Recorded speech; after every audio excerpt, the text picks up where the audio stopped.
The worst sound at baggage claim is no sound at all. The belt stops. The last suitcase disappears through the rubber curtain. Everyone else leaves, and you are still holding a tiny baggage receipt for something the airline cannot find. You file a report. The airline starts searching, and for the next few days, your suitcase is not merchandise. It is a problem costing somebody money. But if that bag stays missing long enough, something strange can happen. Months later, your suitcase may arrive in Alabama without your name, without its airline tag, and without you. Its clothes can be cleaned. Its electronics can be erased. And the things you packed for a trip can receive retail price tags. So how does personal luggage become store inventory? And who actually makes money when an airline loses your bag? First, the reassuring part. A bag that misses the carousel is usually delayed, not permanently gone. SITA, the aviation technology company, estimates that airlines mishandled 24 million bags around the world in 2025.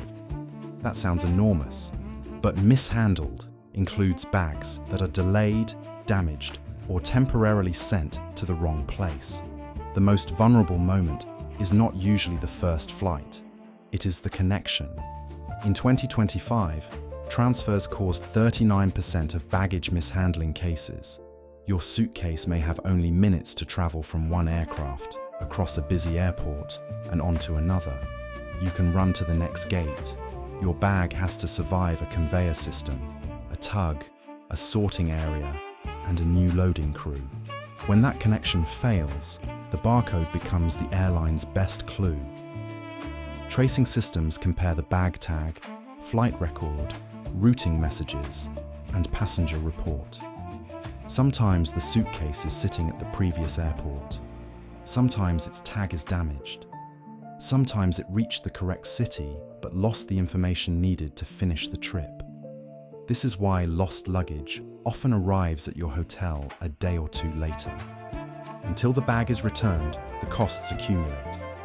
There is tracing, rerouting, delivery, customer support, and reimbursement for reasonable expenses.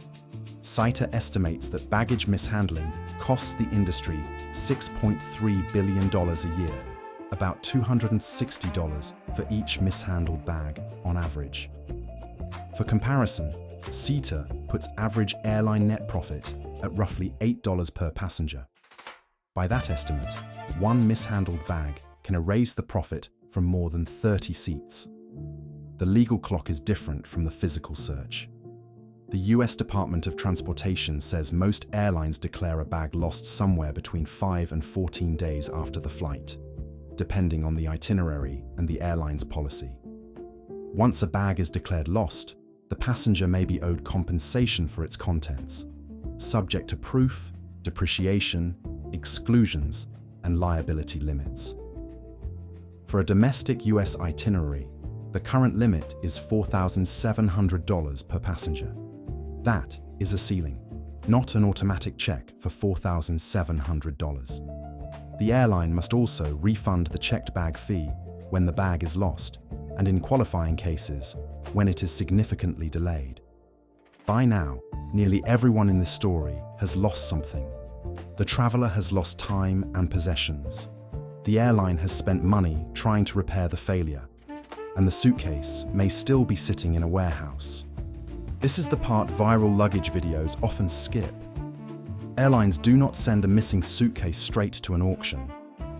According to the retailer Unclaimed Baggage, airlines continue trying to reunite bags with their owners for roughly 3 to 4 months. The company says fewer than 3 bags out of every 10,000 checked become permanently orphaned. But billions of bags are checked globally, so even a microscopic percentage can fill tractor-trailers. By the time Unclaimed Baggage purchases the property, the company says claims have been paid and identifying information has been removed. The bags arrive at its processing facility in Scottsboro, Alabama, not as somebody's active baggage claim, but as a mountain of mismatched objects. That mountain created a business almost by accident. In 1970, an Alabama entrepreneur named Doyle Owens borrowed a pickup truck and used a $300 loan to buy a load of unclaimed baggage from Trailways bus line in Washington, D.C. He brought it home and sold the contents from card tables inside a rented house. The first sale worked. 8 years later, the company says Owens secured his first airline contract with Eastern Airlines. More carrier relationships followed, and the rented house eventually became a retail complex covering more than a city block. The clever part was not simply buying cheap suitcases. Owens had built a processing company disguised as a treasure hunt. Every load begins with sorting. Unclaimed baggage divides items into 3 broad categories: resell, repurpose, or recycle. Clothing selected for sale goes through industrial washing or dry cleaning. Electronics are tested, and personal data is erased. Jewelry is cleaned and appraised. Luxury goods are authenticated. Counterfeits and unsuitable items are removed. Other useful goods are donated or recycled. Only then does something become inventory. And this inventory is unusually difficult. A normal retailer might order 500 identical shirts with 1 barcode and 1 product photo. Here, every jacket, camera, watch, and suitcase may be different. Each item needs its own judgment, condition check, description, price, and destination. That problem became even harder when the company launched online sales in 2020, but it also made the audience much larger. In 2026, its CEO told the US Chamber of Commerce that online sales had grown to rival the physical flagship store. The unpredictability is not just an operational problem, it is the attraction. Customers are not only shopping for a discount, they are buying the possibility that the next shelf contains something nobody expected to find. So, does the airline profit when your suitcase disappears? The retailer buys unclaimed property under private purchasing agreements, but those contract prices are not public. What is public is the larger cost of the failure: tracing, delivery, fee refunds, customer service, and compensation. Losing bags is not a secret airline profit center. It is an expensive problem airlines have strong incentives to prevent. The specialist retailer accepts a different risk. It pays for loads of property without knowing exactly how much can be responsibly resold.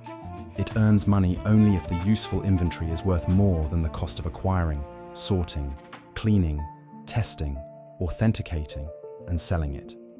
The strange business is not really lost luggage. It is the work required to turn the tiny fraction nobody can return into products somebody still wants. And somewhere between the baggage carousel and a store in Alabama, one person's ruined trip becomes another person's treasure hunt. For more ordinary systems followed all the way to the money, subscribe to Paid in Plain Sight.